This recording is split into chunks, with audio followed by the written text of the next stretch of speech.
Good morning. Today I am going to provide you a general concept on the powers of the President of India. Well, let me begin this topic. You have been acquainted with the name of the present President of India. Yes, he is our Honorable Kovind.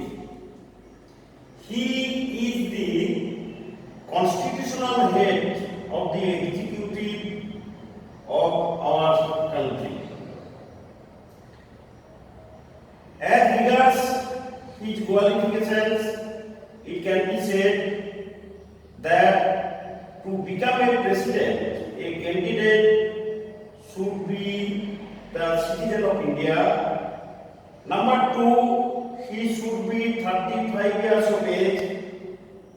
Number three, he or she must not hold any profit, must not hold any business or any office of profit in time of the election.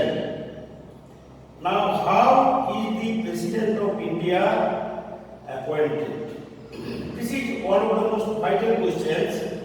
You know that the members of the Indian legislature and the elected members of all the legislative assemblies of our states elect the president indirectly. Now, about the different organs of Indian administration, you know that every government, be it central or state, has three organs. Number one, the legislature. Number two, the executive, and number three, the judiciary. It is the first and foremost function of the legislature to pass the laws for the country. Again, it is the first and foremost function of the executive is to implement the law and the orders for the country. And lastly, it is the function of the judiciary is to safeguard the Indian Constitution and to interpret the different laws. As regards the President, it can be said that he is the constitutional head of the Indian executive. And as you know, the Indian executive consists of the President, the Prime Minister, the other council ministers, and lastly the civil servants. Now I am going to discuss about the powers of the President of India. Before I go to discuss about the powers of the President of India, the duration of holding the post of the President needs to be mentioned. Once he is elected, he can remain in his office for 5 years. As regards his powers, it can be said that he exercises different powers, and these powers can be classified as the executive powers, the legislative powers, the judicial powers, the financial powers, and lastly the emergency powers. As regards the executive powers, it can be said that the President of India appoints the Prime Minister of India and other ministers of India.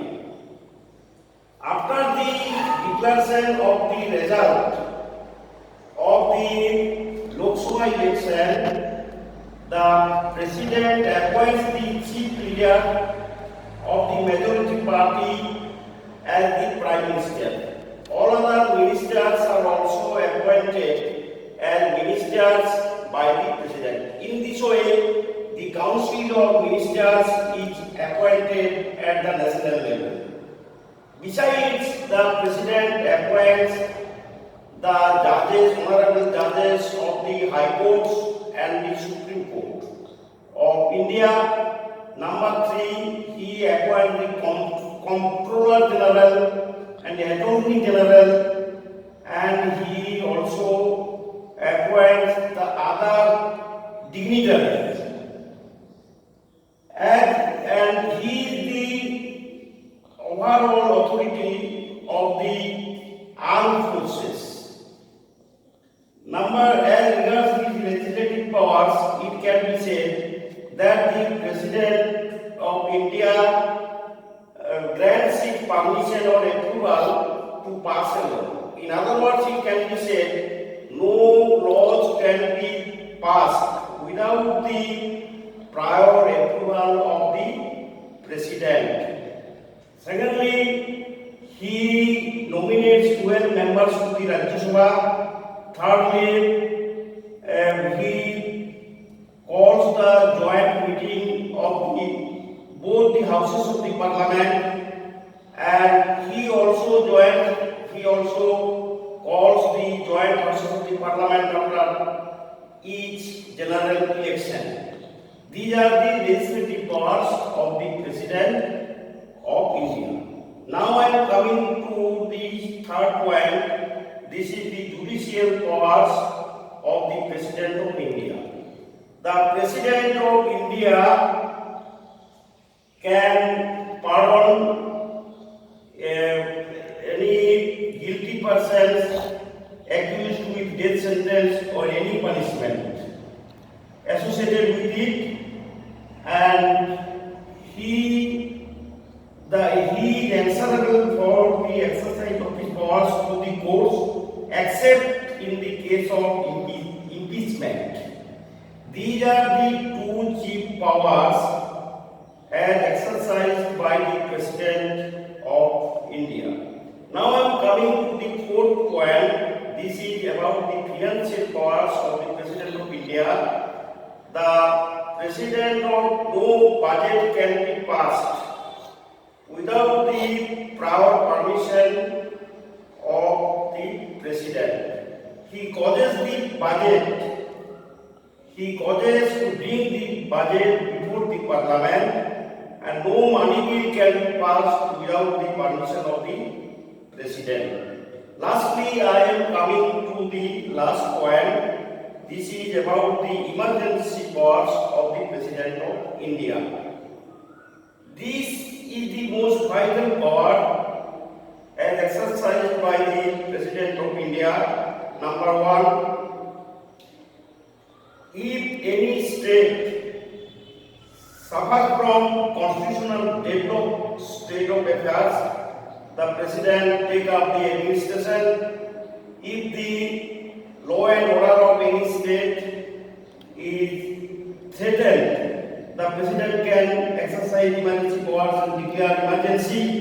And lastly, if there is any breakdown of law and order, or if the country is threatened by foreign aggression or internal rebellion, the President can declare emergency in such a situation. These are all the powers of the President of India. No more today, and after a few days I shall take up another class